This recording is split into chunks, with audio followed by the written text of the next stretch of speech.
नमस्कार, आप देख रहे हैं न्याय 24। मैं हूं आपके साथ अंकिता शुक्ला। साइंस सिटी के मामले को उजागर करने में अहम भूमिका निभाने वाले लखनऊ हाई कोर्ट के अधिवक्ता सत्येंद्र नाथ ने शशि बाला के तार साइंस सिटी से जुड़े होने को लेकर आईजीआरएस पर एक शिकायत दर्ज कराई थी। इस शिकायत में यह भी उल्लेख किया गया था कि शशि बाला ने साइंस सिटी में बड़े पैमाने पर निवेश भी किया है और कई संपत्तियां भी खरीदी हैं। मामले की जांच रेलवेगंज चौकी प्रभारी प्रिंस कुमार ने की थी। प्रिंस कुमार ने जांच रिपोर्ट में पूरा मामला लखनऊ का होने का हवाला देते हुए शहर कोतवाली या रेलवेगंज चौकी से कोई मतलब ना होने का भी उल्लेख किया था। आपको बता दें, सत्येंद्र का दावा है कि ईओडब्ल्यू के पुलिस महानिदेशक आरके विश्वकर्मा इस पूरे मामले में कोर्ट में हलफनामा दर्ज कर चुके हैं।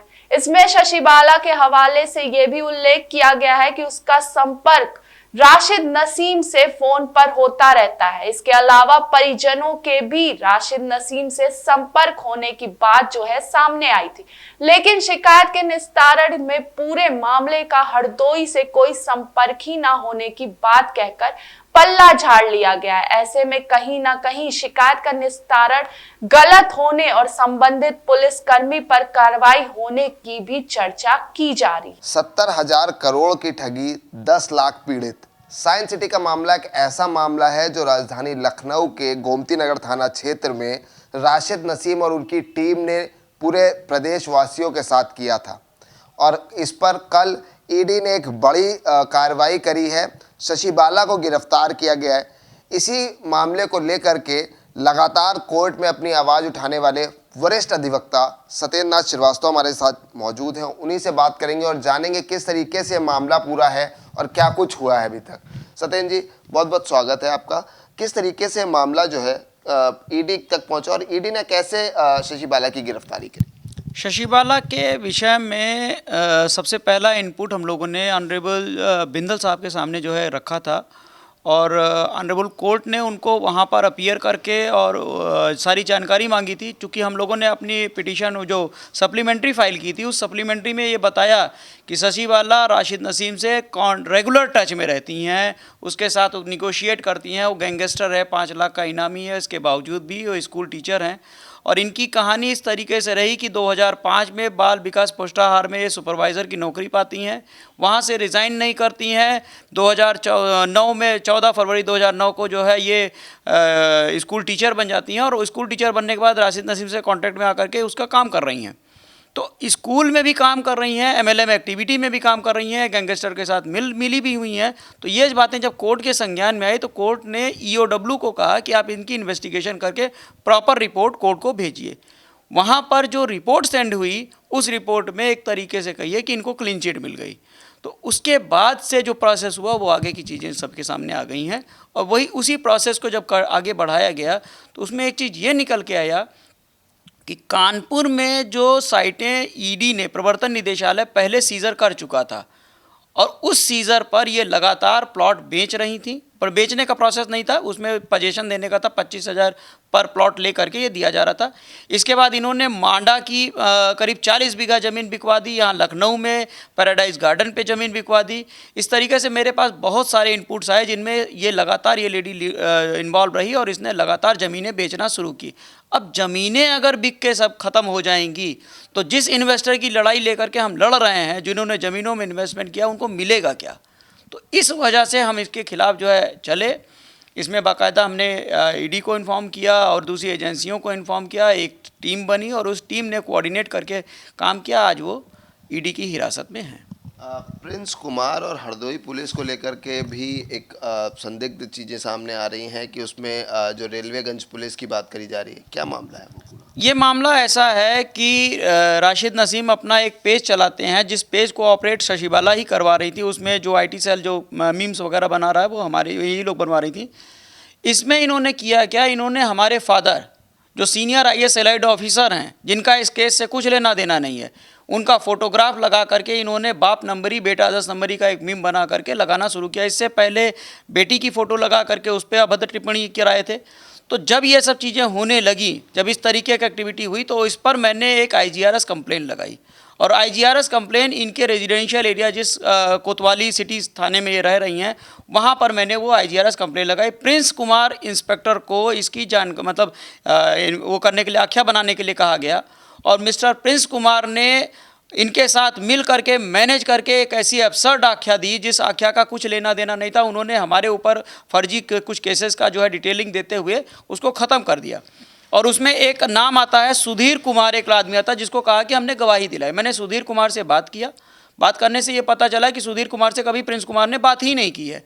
फिर मैंने SHO से फ़ोन मिलाया और यहाँ इस मामले में इतना ख़राब एटीट्यूड रहा हरदोई पुलिस का कि SHO से जब मैंने बात किया, रात 10:15 बजे के आसपास बात हुई, तो SHO कह रहा है कि ये कोई टाइम है, मतलब आप मुझसे 11 बजे बात करिए। बीइंग ए काउंसिल मुझे फ़र्क नहीं पड़ता कि SHO सामने SHO बैठा है या कोई भी बैठा हुआ है। मैंने कहा ठीक है, अगर आप नहीं बात कर सकते हो तो आपके SP से बात करूँगा। तुरंत SP साहब को फ़ोन मिला और SP साहब के साथ ये चीज़ कोऑर्डिनेशन अच्छा रहा कि वो स्वयं EOW से गए हुए हैं, उनको मेरे विषय में सारी चीज़ें पता थी।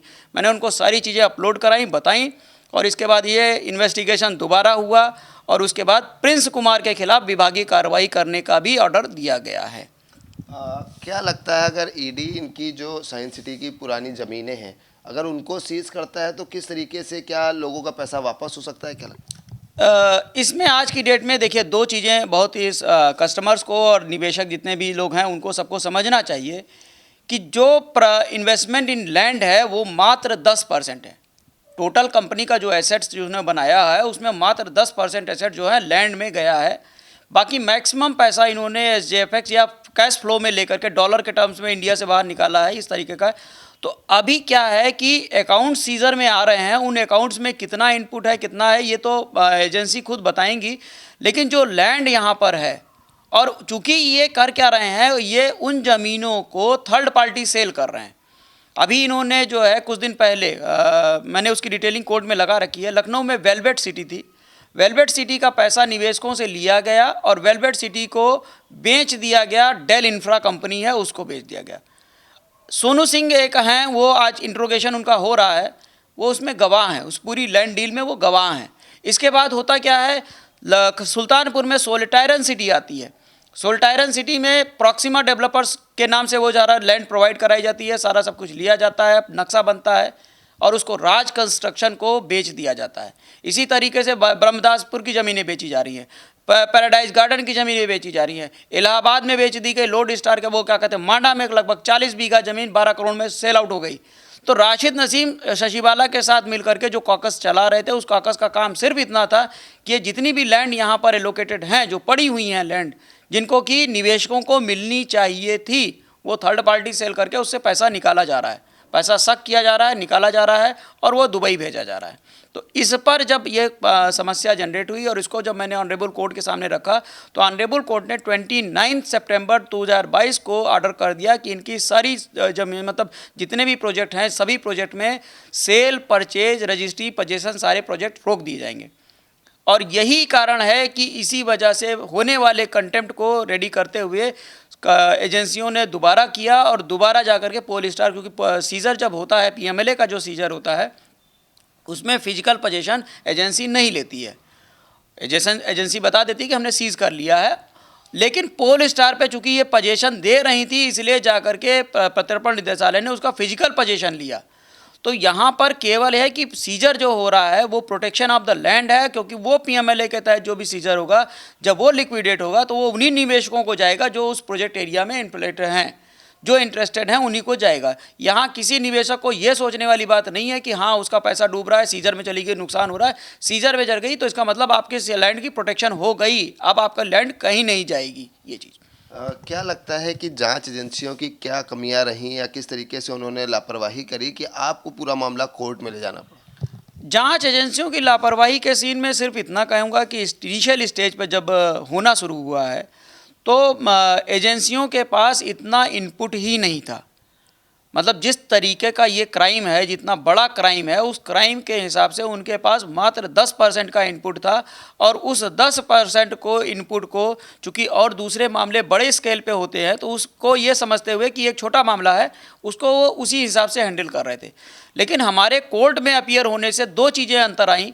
एक लड़ाई जो कंपनी मतलब इन्वेस्टर बनाम एसोसिएट प्रेसिडेंट ये सब चल रही थी, जिसमें एसोसिएट फंस रहा था, ये फंस रहे थे। इसके बजाय वो कहानी जो है ट्विस्ट हो गई, इन्वेस्टर बनाम Rashid Naseem, the kingpin of the crime.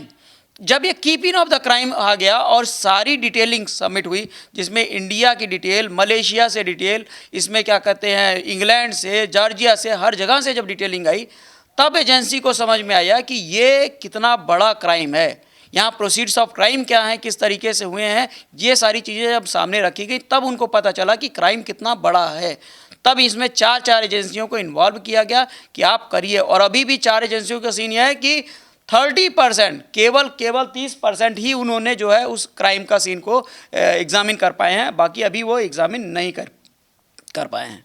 तो क्या लगता है पुलिस की क्या लापरवाही रही इस मामले में? पुलिस की लापरवाही का सीन यही कहा जाएगा कि इनिशियल स्टेज पर जब थाना गोमती नगर में इन्वेस्टिगेशन चल रहा था, तो बहुत ही ह्यूज लेवल पर प्रॉब्लम क्रिएट की गई। वहाँ पर उन लोगों ने वाकई जो है एक जैसे क्राइम सीन को हैंडल किया जाता है वो नहीं किया। इसमें मैं 2 चीज़ें ऑन एयर कह भी सकता हूँ, क्योंकि गवाह मेरे साथ है और मैंने कंप्लेंट भी दी हुई है। एक लड़का है, उसका नाम है कोमल आसिफ नसीम के ड्राइवर थे। 4 लड़कों को लेकर के जो क्या कहते हैं कंपनी में काम कर रहे थे, जिसमें कोमल, मोहित, अभिनवदीप, आफ्ताब आलम, इन 4 लोगों को अंदर किया गया। अब ये जो मैनेजमेंट है, अगर जिस समय आसिफ नसीम अरेस्ट हुए हैं उससे 1.5 साल पहले आसिफ नसीम की गिरफ्तारी हुई थी, अगर वो सही से होते तो आज उस क्राइम सीन का दूसरा रूप आता आपके सामने, और जो चीज़ें गलत हो चुकी हैं हो सकता है वो गलत ना हुई होती। तो इनिशियल स्टेज पे गोमती नगर थाने की तरफ से बहुत इस स्तर पर जो है मैनेजमेंट हुआ। ये सारी चीज़ें मैंने कंप्लेन में लेकर के आए, मैंने कोर्ट में भी इनको सबमिट किया है। तो यहाँ पर यही सारी चीज़ें जब एजेंसी की ये लापरवाही पता चली है कोर्ट को, तब कोर्ट ने कहा कि इसकी जांच EOW के जरिए कराई जाएगी। और EOW के जरिए जो जांच हो रही थी उसमें भी तेज़ी, सितंबर 22 में जब हम अपीयर हुए हैं, जब मैंने पूरा एक सम प्रोसीड ऑफ क्राइम को पूरा खोल दिया है कि कहाँ कहाँ किस किस हिसाब से क्राइम हो रहा है, और उसको कोर्ट ने भी अप्रिशिएट करते हुए 4 एजेंसियों के डायरेक्टरों को बुला करके उनको एक तरीके से लताड़ लगाते हुए कहा है कि आप जो चीज़ें इनपुट आ रही है वो इनपुट आप करिए, उनको हिसाब से आप एग्जामिन कराइए। आज ये चीज़ें हैं कि आज वही ससीवाला जिसकी जांच के लिए कोर्ट ने डायरेक्शन दिया, जिसको क्लीन चिट मिली, उसको प्रवर्तन निदेशालय PMLA में अरेस्ट कर चुका है और उनकी गिरफ्तारी हो चुकी है। धीरे धीरे करके क्राइम सीन से रिलेटेड जितने भी लोग हैं सब लोग अरेस्ट होंगे, और ये जहाँ जब तक नहीं होगा तब तक हम पीछे हटने वाले नहीं हैं। क्या लगता है जो पीड़ित हैं उनको न्याय मिल पाएगा? न्याय तो ज़रूर मिलेगा। इसमें तो चूँकि ऑनरेबल कोर्ट का जिस तरीके से कहिए कि बैकअप सपोर्ट मुझे दिया जा रहा है, क्योंकि न्यायालय ने कभी भी मुझे क्रिटिसाइज़ नहीं किया कि मिस्टर श्रीवास्तव आप गलत हो। न्यायालय ने हमेशा इस चीज़ को कहा है कि मिस्टर श्रीवास्तव अगर आप इतना ला करके दे सकते हैं, इतना इनपुट दे सकते हैं, इतने डिटेलिंग दे सकते हैं, तो एजेंसियों को भी चाहिए कि इसके हिसाब से काम करें। एजेंसियाँ उस चीज़ों को कैरी फॉरवर्ड करते हुए अब आगे थोड़ा सा तेज़ी दिखा रही हैं, काम कर रही हैं। और धीरे धीरे, चूँकि एक सिंगल पर्सन ओरिएंटेड क्राइम नहीं है, यहाँ पर बड़े बड़े मतलब एक ग्रुप ऑफ बिल्डर्स हैं, ग्रुप ऑफ कंपनीज़ हैं, इस तरीके से एक बहुत बड़े स्तर पे जो है क्राइम हुआ है। तो इस तरीके के क्राइम जब भी होते हैं तो उनको एग्जामिन करने में, उनको आगे करने में थोड़ा सा टाइम लगता है, और उस टाइम के हिसाब से अल्टीमेट ये सलूशन जब निकलेगा तो वो न्यायालय में निवेशकों की ही विजय होगी। इसमें साइंस सिटी और राशिद नसीम को कोई फ़ायदा न्यायालय से मिलने वाला नहीं है। बहुत बहुत धन्यवाद हमसे बात करने के लिए। तो ये थे सत्येंद्रनाथ श्रीवास्तव, जो साइंस सिटी के खिलाफ एक अहम अधिवक्ता हैं और लगातार लोगों के खिलाफ कार्रवाई करा रहे हैं, और जिसमें शशिवाला की गिरफ्तारी कराकर एक अहम भूमिका भी निभाई है। इनका साफ तौर पर कहना है कि जो पीड़ित हैं उनको न्याय जरूर मिलेगा।